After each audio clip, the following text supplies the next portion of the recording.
Olha quem veio tomar um cafezinho conosco.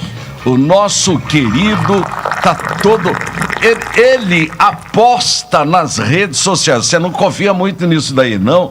Que isso daí, o dia que você convocar o pessoal, vai caber num Fusca, viu? Será? O político que aposta na rede social quando ele precisa, amigo, cabe num Fusca. Bom dia, Pedrinho. Bom dia, B. Prazer estar aqui com você, com todos os nossos amigos ouvintes da Difusora Pantanal. Bom dia. Tudo bem? Tranquilo? Graças a Deus, tudo bem, na Santa Paz. Começando segunda-feira. Grande economista. Obrigado. O pessoal morre de saudades de você na prefeitura de Campo Grande, porque você... Alguns. Não, muita gente, principalmente quem trabalha com a prefeitura, morre de saudades de você. E eu morro de saudade. Foi uma época muito boa da minha vida, graças a Deus. Foi boa, né? Aprendi muito, me dediquei muito, acordava todo dia resolvendo um monte de problemas, terminava o dia feliz da vida por ter trabalhado bastante. Foi uma época muito feliz da minha vida. Você era um malabarista? Eu acho que é o seguinte, a situação era tão grave que exigia esse malabarismo, né? Quer dizer que essa falta de dinheiro de hoje é a mesma de ontem? Eu acho que agora tá um pouquinho pior, viu, B? As coisas que eu tenho ouvido por aí, dados impressionantes que têm chamado a atenção a muitas pessoas. Uhum. Por exemplo, esses dias atrás... primeiro que o ano começou com atraso de salário, né? Uhum. Coisa que não aconteceu na nossa gestão. Uhum. Poucos divulgaram na imprensa, mas o salário de janeiro foi pago numa quinta-feira, dia 9. Uhum. Dia 9 de janeiro. E agora o salário aqui de fevereiro foi pago dia 7. Tudo bem, dia 7 ainda está dentro do prazo, mas as contas vencem dia 5, né? Uhum. Esses dias atrás também fiquei bastante preocupado com a informação que eu recebi. Valores em aberto da Prefeitura Municipal de Campo Grande com a empresa de coleta de lixo Solurb superiores a 50 milhões de reais em faturas em aberto. Uhum. Estavam até esse tempo atrás pagando a competência outubro. Outra coisa que me preocupou, precatórios, para as pessoas saberem o que é o precatório. A prefeitura é condenada muitas vezes judicialmente e ela tem que repassar um valor para o Tribunal de Justiça para indenizar as pessoas que ganharam uma ação contra a prefeitura. Uhum. Isso regularmente a prefeitura, o governo do estado paga até 31 de dezembro para o Tribunal de Justiça e este faz os pagamentos das indenizações. Pois bem, nós estávamos aqui em fevereiro, meados de fevereiro, e a prefeitura ainda não havia pago 45 milhões de reais de precatórios sob risco de um sequestro judicial nas contas da prefeitura. Então, são coisas extremamente preocupantes. Por exemplo, tapa-buraco. A cidade, você está olhando como é que está a cidade aumentando o número de buracos. Por quê? Porque não se paga o tapa-buraco já tem mais de 4, 5 meses. Uhum. Se você pega, por exemplo, os canteiros centrais da cidade, você está vendo bastante mato, não está vendo? Sim.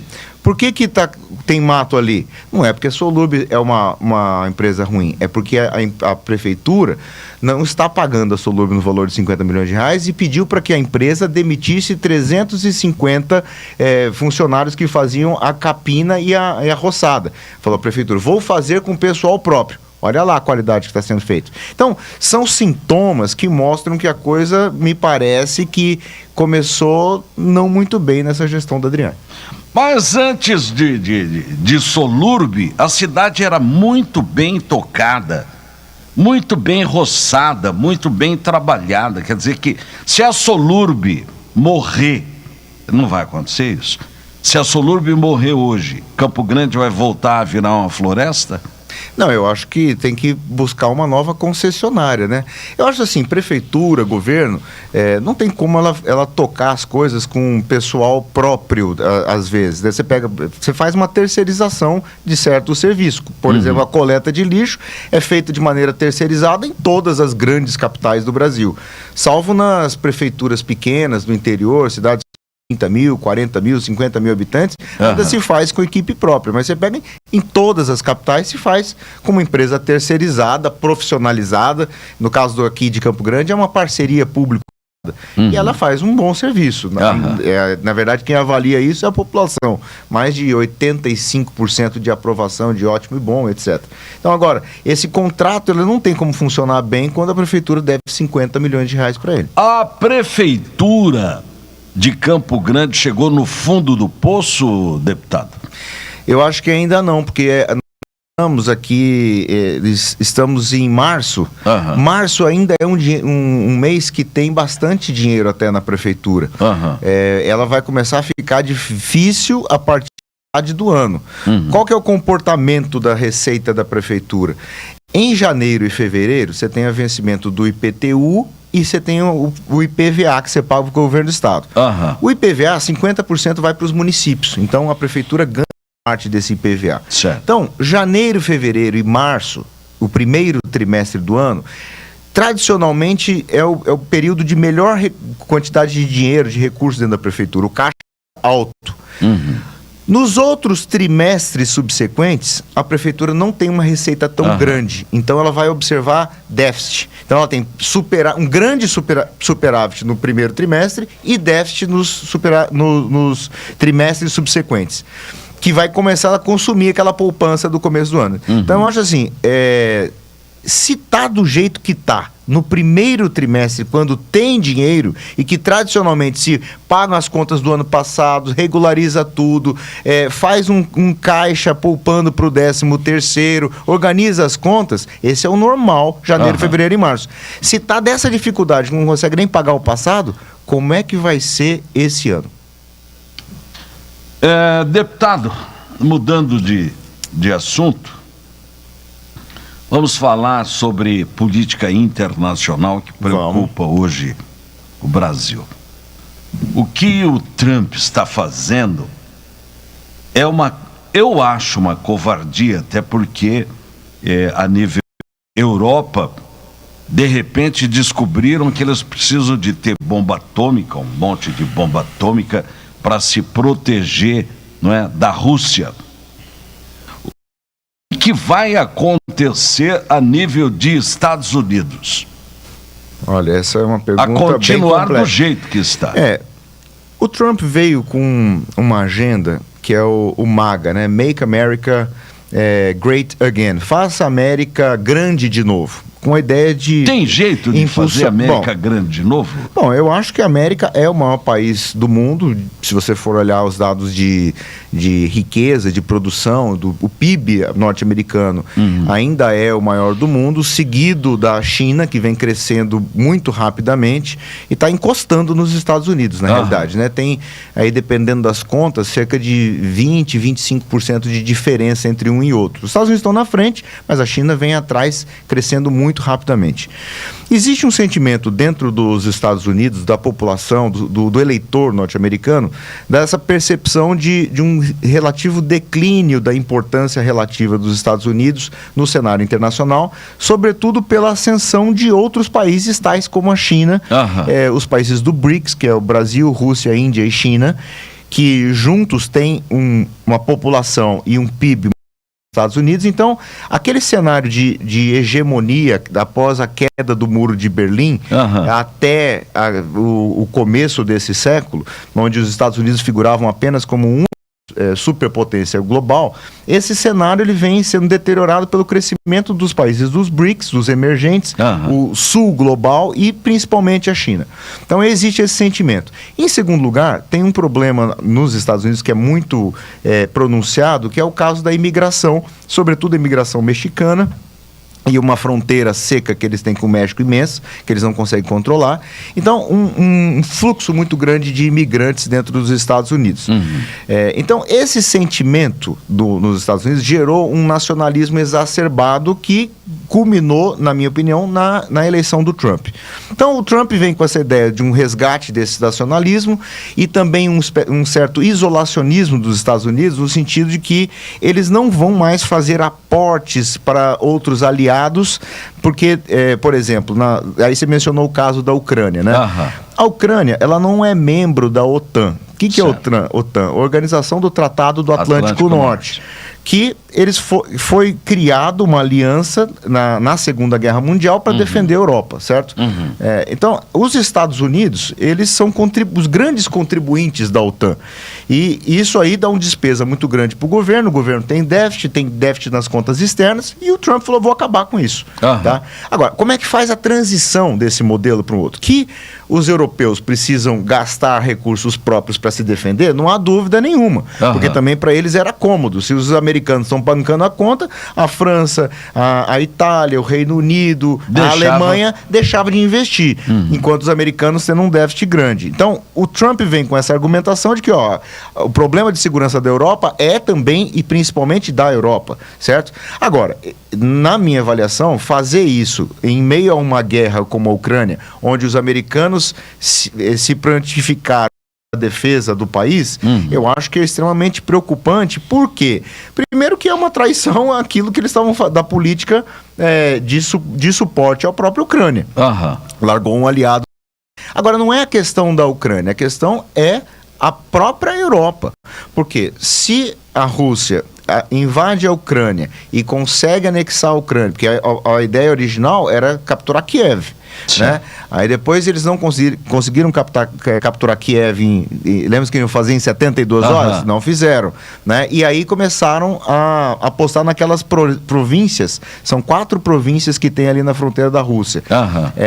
Kherson, Zaporizhia, a própria Crimeia, né? Então, que são russófonas, né? Passa lá, 80% daquele pessoal fala russo dentro da Ucrânia. Então eles anexaram aquilo com a ideia de poder anexar o resto da Ucrânia. E ao fazer isso, os americanos de retirar a ajuda, ele levanta a seguinte dúvida no europeu médio: será que a Rússia para na Ucrânia? Ou, se a Rússia percebe que os americanos não vão defender a Ucrânia e não vão defender mais a Europa, será que eu não posso tentar anexar os estados bálticos, como, por exemplo, a Lituânia, a Estônia? Como fez o Hitler, né? A analogia é tua. Né? Ou até mesmo a Polônia. E aí a repercussão disso tudo. Por exemplo, na semana passada, o presidente da Polônia anunciou o chamamento, a intenção de aumentar o exército polonês para 500 mil homens. Hoje era cerca de 150 mil, vai para 500 mil homens, e o abandono do Tratado de Não Proliferação Nuclear, que é o TNP, que na Polônia não tem bomba atômica, não tem nenhuma guarda-chuva atômico. Agora, esse medo da invasão russa, que é a decorrência da retirada do Trump, está fazendo uma Polônia se rearmar. A França também se rearmar. Veja só, a Alemanha, quando, no início da Segunda Guerra, ela invadiu, parece que a Polônia, não foi? Sim, a Polônia foi invadida... Aí ninguém falou nada. Ninguém falou nada. Vamos pra frente. No caso da Polônia, eles fizeram uma divisão, né? Em 37, quando começa a guerra, o Hitler e o Stalin, eles tinham de amizade perpétua entre a Alemanha nazista e a União Soviética. Eles pegam e dividem a Polônia no meio. De Varsóvia para a esquerda é alemã, de Varsóvia para a direita é soviética. Dividir o país no meio, né? Ninguém falou nada, ficou bom para as duas partes e por aí o pau comeu. Oswaldo, o senhor tem... Eu tô aqui ouvindo essa aula de história. Não, o Pedrinho é áulico. Mas eu tô pensando aqui, ô Pedro, eu tô pensando aqui, essa treta não tem a ver a relação dos Estados Unidos querer chegar até a Rússia, se aliar com a Rússia contra a China, porque a China tem crescido e tem se tornado uma grande potência, junto com a Coreia do Norte, que não tem medo de nada, né? Que ninguém sabe a cabeça deles. Será que não seria essa a estratégia? Por isso que o Trump tirou o pé do freio em relação à Ucrânia, defender a Ucrânia? Olha, até pode ser, pensando nos extremos, pensando sinceramente, eu não acredito numa aliança americana com Rússia contra a China. Que houve uma aliança do Hitler com Stalin. É uma analogia. Eu vou resumir numa pergunta só. Estamos às de uma terceira Mundial? Ah, eu espero que não, B. Eu espero que não. Eu como acho que disse não. o Einstein, não é? Perguntaram para ele como seria a Terceira Guerra Mundial. Ele falou assim, essa eu não sei, mas a quarta é de tacape, arco, flecha. Não vai sobrar nada, né? Eu espero que não. Agora, o impacto para o Brasil é complicado, né? De tudo isso que está acontecendo no mundo. Deputado, eu recebi aqui um recado. Esse deputado dá esperança na classe política, tem conhecimento e pode ser o próximo prefeito de Campo Grande. Existe quem está aqui? É uma pessoa que conhece muito de política, professora Eugênia Portela. Manda um abraço para ela. Um abraço, ouvinte, professora. Obrigado, viu? Obrigado. Mas eu estou muito preocupado com isso, não só na questão geopolítica, mas você pega, por exemplo, a questão comercial. Por exemplo, a gente falou sobre o protecionismo, né, nos americanos e tal, com a elevação de tarifas. Eu temo muito, porque o Mato Grosso do Sul depende de alguns poucos produtos de exportação. E, de repente, se houver uma política protecionista dos Estados Unidos, colocando tarifas de importação, eu acho que isso pode afetar muito o Mato Grosso do Sul, né? Então, sobretudo no caso da exportação da carne bovina, que nós exportamos para os Estados Unidos, e aí teria um impacto até significativo aqui no nosso estado. Você tem, por exemplo, o caso do açúcar e do etanol, que a gente também vende um pouco para os Estados Unidos. A gente tem o produto de exportação que é a celulose. Então, economias que você tem são mais diversificadas, eles até conseguem sobreviver um pouco mais ao impacto da imposição de algumas medidas. Agora, o Mato Grosso do Sul, embora ele tenha se industrializado muito nos últimos anos, sobretudo agora na gestão do governador Eduardo Riedel, nós dependemos de alguns produtos industrializados de exportação que podem ser taxados. Então, tem que ficar muito atento, manter uma diplomacia muito ativa, manter aberto o canal de diálogo com os Estados Unidos, a CAMEX, o Itamaraty, junto com o órgão que eles têm lá, que é o USTR, que é o United States Trade Representative, é o escritório de representação comercial dos Estados Unidos, eles que falam pela política tarifária das americanas. Então, manter um diálogo muito aberto para não fechar essa porta com esse governo e tentar, na medida do possível, manter aberta a economia norte-americana para a exportação brasileira e do Mato Grosso do Sul. Vamos falar sobre Mato Grosso do Sul. Como é que está a situação financeira do nosso estado? Olha, eu fui o relator do orçamento do ano. E nós relatamos um orçamento de 26,4 bilhões de reais. Se você for pegar um orçamento de 2020, nós estávamos falando de 15 bilhões de reais. Quer dizer, de 2020 para 2025, nós estamos falando de 5 anos, nós aumentamos de 15 bilhões para 26,4 bilhões de reais. Quer dizer, nós estamos falando aí de 11 bi e alguma coisa em 5 anos. Ou seja, é um do estado muito grande. Por quê? Não porque se aumentou a alíquota de ICMS, não porque se aumentou a carga tributária. Pelo contrário, o Mato Grosso do Sul tem hoje, do Eduardo Riedel, das menores alíquotas frente aos outros estados, tá? Que cresceu a arrecadação do estado? Porque a base econômica do Mato Grosso do Sul cresceu muito. Você pega, por exemplo, a produção de soja. Hoje nós estamos beirando aí 14, podemos, se assar, chegar a 15 milhões de toneladas de soja. Na época do governo Zeca, por exemplo, era cerca de 3 milhões de toneladas de soja. Hoje nós produzimos em 4 milhões e 500 mil hectares no nosso estado. O Mato Grosso do Sul tem 36 milhões de hectares, é o total do estado do Mato Grosso do Sul. Dos 36, 4 milhões e meio é soja. Então a gente fez uma verdadeira revolução na produção em 4 milhões e meio. Um pouquinho mais do que 10% do total do estado. A gente diminuiu o tamanho do rebanho bovino e aumentou a produção de carne. Por quê? Porque os animais são mais precoces, porque as carcaças são melhores. Investimento na indústria de celulose. Nós tínhamos regiões inteiras de baixa produtividade, por exemplo, Água Clara, própria Três Lagoas, Ribas do Rio Pardo. Aquilo antigamente, você andava 20 anos atrás, era um areião, né? Só dava calango.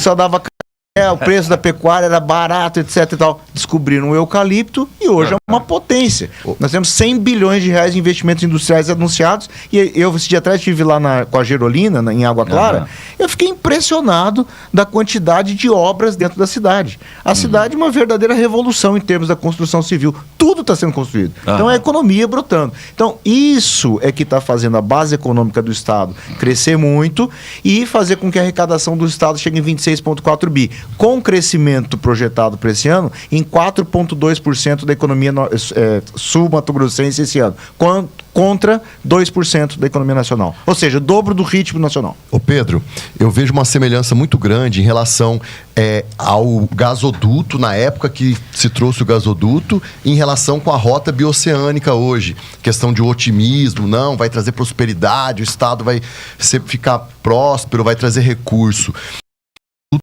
Que não foi tudo isso que se falava. Agora, a rota bioceânica, realmente, economicamente falando, vai trazer prosperidade ou é mais marketing? Acredito que é uma saída, né? Agora, é uma saída, não é a saída. Tem aqueles uma das saídas. Eu acho assim, o Mato Grosso do Sul tem inúmeras estratégias de desenvolvimento. Nós temos que olhar para o Pacífico, através da rota bioceânica.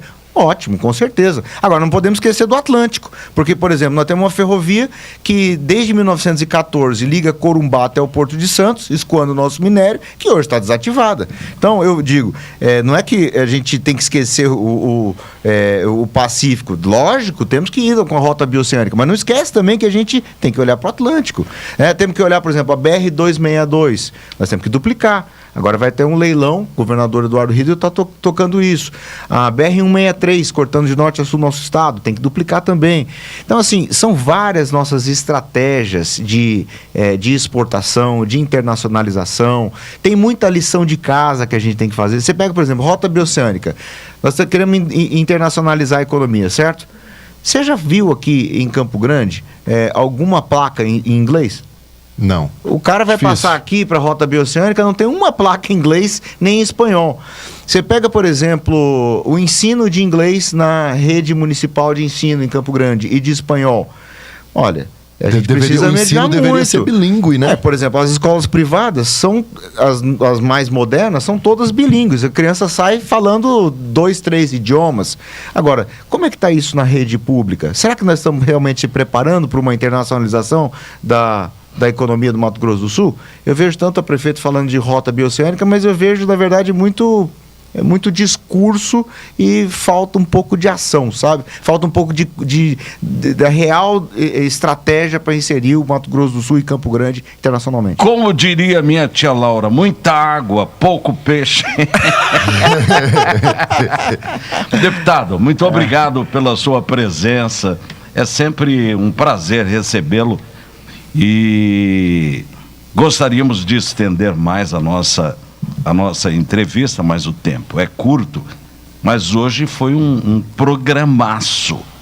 Essa sua entrevista é uma entrevista difícil de se repetir. A não ser que o senhor volte ao nosso programa. É só me chamar, eu adoro vir aqui.